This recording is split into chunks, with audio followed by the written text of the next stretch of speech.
Alright, hi everybody. So today we're going to talk about redox reactions. So far we've assigned oxidation numbers, and we've also discussed how to recognize oxidation and reduction reactions, but I want to go back over that in case you were one of the classes where I didn't really cover that in class. And so how do you identify an actual redox reaction? So far we can assign oxidation numbers. And although that may seem not that useful, like why would you even bother assigning an oxidation number, we do that so that we can then apply it to a chemical reaction to see if the oxidation numbers have changed. So if I want to identify a redox reaction, I can look at the reaction and see if the oxidation numbers have changed. And you can pause the video and do this slowly on your own, but here I'll show you, in this case, the carbon would be a -4, and the hydrogen would be +1. Oxygen would be 0.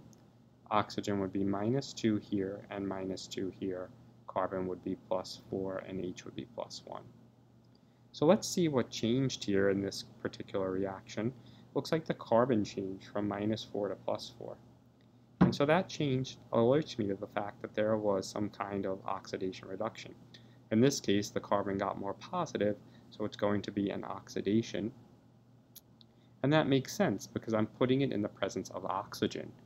And oxygen oxidized it and in the process was reduced. So oxygen is being reduced. So here we can see that there was a change in oxidation number. Let's try the next one down here. If we do hydrogen plus oxygen, hydrogen is 0 and oxygen is 0. H is +1 and O is -2. And again, pause the video, try that on your own, even though I just did it for you.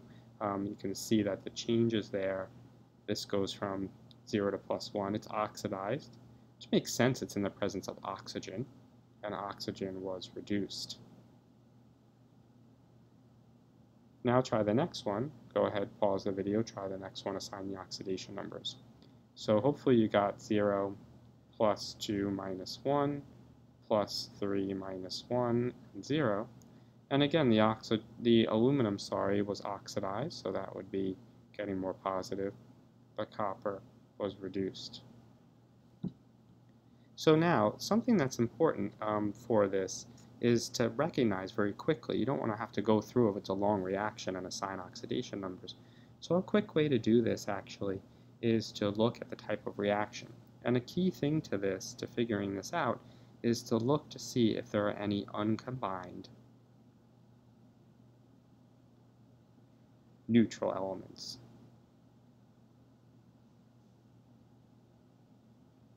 If that's the case, if you have uncombined neutral elements, then what ends up happening is you have a situation where you will have that thing being oxidized or reduced.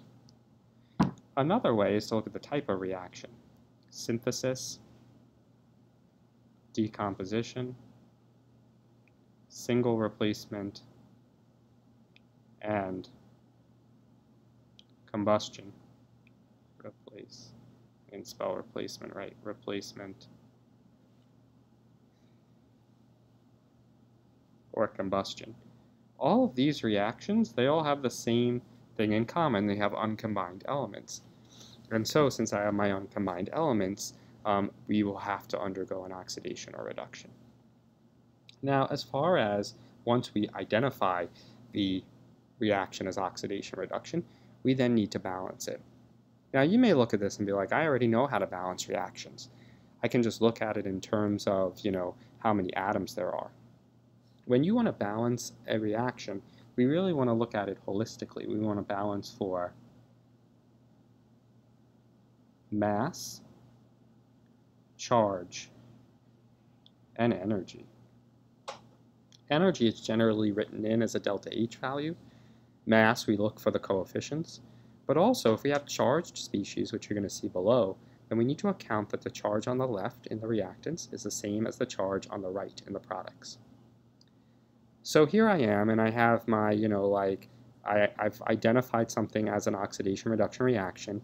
I've done that by assigning the oxidation numbers or taking a quick look and seeing if there's an uncombined element. Now I need to go through and balance the reaction, and I'm going to balance this in a certain way so that this way I can account for the gain and loss of electrons. It's going to be called the half reaction method. It's going to show a reduction half reaction and an oxidation half reaction. And so these are the steps for doing simple redox balancing. So in this case, what I have is I have my solid tin becoming aqueous tin. There's a change in oxidation number there. It goes from 0 to +2. And then I have my silver going from Ag+ to Ag0. So I have my changes that have occurred. I have my tin and I have my silver. So the first thing I need to do is assign oxidation numbers, and this has been done for me already. Then I'm going to write a reduction half reaction.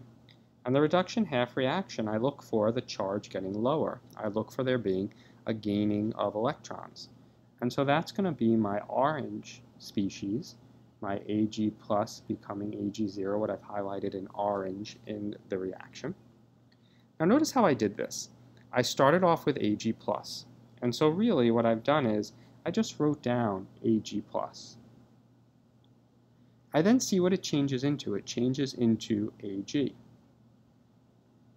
Now the thing is that it has changed by +1 to 0. There's been a change of 1 in the oxidation numbers. And so because of that, I am looking for the gain of 1 electron. So what's going to happen is we're going to have +1 electron, and that's what I show highlighted.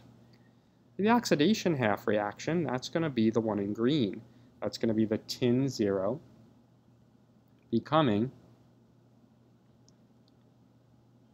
tin +2, and notice I have +2 electrons. Now let's see how I got those 2 electrons there. So again, I'd start off with Sn. It would become Sn +2. There's a difference in charge of 2. So I need to then add those 2 electrons. Something that's a good trick for this is that I'll always add the electrons to the more positive side. And so I'll add 2 electrons to the Sn +2 side. And I write that here. Notice the electrons are added to the more positive side. Now the problem that I'm running into, and I don't know if you realize this, is that the electrons that I gained and the electrons that I lost are not equal. And this is really key. If you want to balance charge, you need to have the same number of electrons lost as gained. So now to do this, I do multiplication. I find the least common multiple. Between 1 and 2, the least common multiple is, in fact, 2. Sn's already there. It already has 2 electrons. Ag is not. So I multiply in step number 4 here. I multiply the Ag by 2 to get this overall reduction reaction. And now I'm going to add the 2 reactions together. On the left side, I have Sn, and I have 2 Ag+. On the right side, I have Sn +2 and 2 Ag0. The electrons get canceled out.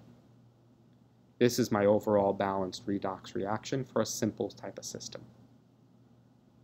So let's look at some other examples here, and the 4 steps will always be the same. Now this one's going to be a little bit more difficult for a few reasons. One, there's no oxidation numbers. I actually have to go through and assign them. And so I do that right here. The next thing I have to figure out which one is reduced. I see that Cl2 is becoming Cl-. And so now I go through and I write that half reaction. Now this one's a little bit tricky because I start off with Cl2, but then I only form Cl. Instead of splitting it up into Cl and, breaking apart the diatomic, which isn't really what happens, I keep it together. So I have Cl2 on the left, but I need 2 Cl's on the right. I still have to balance my mass, so I'm going to take a 2 and put it in front of the Cl-. Now that creates a difference in charge of -2. The left is 0, the right is -2, and it's -2 because there's 2 negatives. So I need to put on electrons. I need to put on 2 electrons, in fact, to balance the reaction. We'll have 2E- plus the Cl2 gives me 2 Cl-. So now I do the oxidation half reaction. The Na becomes Na+, plus 1 electron. Again, the electrons are added to the more positive side. But now I ran into the same problem I had on the previous problem, and that is that I don't have the same number of electrons. With chlorine, we have the 2 electrons With sodium, we have the 1 electron. Least common multiple is 2 again. I'm going to multiply the Na half reaction by 2 to get my balanced reaction. Now there's no real free ions here. There's nothing written as ions in aqueous. And so I can simply take those coefficients for Na and plug them back in, 2Na, 2Na. Now somebody might say to me, look, I looked at that reaction right away and I knew from just looking at it that there would be 2 Nas here and 2 Nas here because I needed to balance the chlorines. And I would say to you, you're right, you could definitely balance this reaction that way by inspection, doing mass. But the problem is that they'll ask you, what is the oxidation half reaction? What is the reduction half reaction? If they ask you that, then your simple balancing by inspection won't work. Now just as a note here, look at that Cl again. When you have a Cl or a Br or one of the Brinkelhoffs, and there's 2 of them, well then you need to account for the diatomic. So here's some practice for you to do. Here I don't have that scaffolding, but I'd like you to do these 2 practice using the steps that we described above, and then balancing the reaction. So I want, in either order, reduction half reaction, oxidation half reaction, and then you want to balance them, so you want to show them balanced with each other. And then you want to have an overall balanced.